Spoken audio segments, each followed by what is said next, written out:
All right, so 2 tools, flathead screwdriver and a pry tool of some sort. You want to start with putting the pry tool in here to where you can pivot it like this. Now use your flathead to release the hooks from the holes here. All right. So once you got the hooks released, you could just pry out with a screwdriver, and just like so, the anti-rattle clip comes off. Now you want to make sure that that this thing's got really good spring tension on it.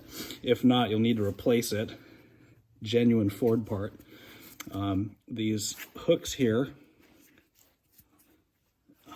don't know if you can see too well, these hooks actually engage slots in these holes. So if you look closer into these holes, there's actually a ridge.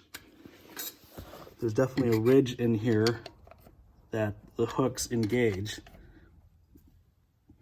So if these holes are worn out, guess what? You need a new caliper.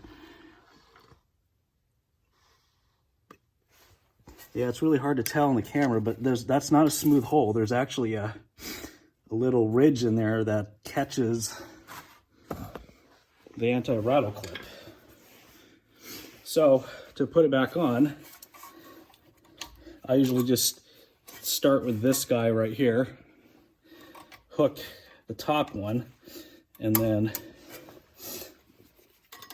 grab this tool here, use my thumb,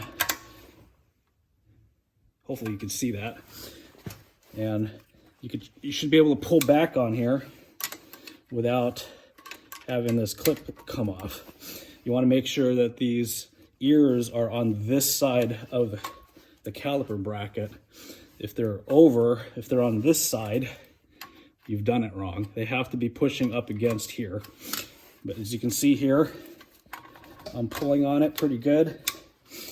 Pulling it on it here, and not coming off because these hooks are solid in their holes right there. Hope that helps.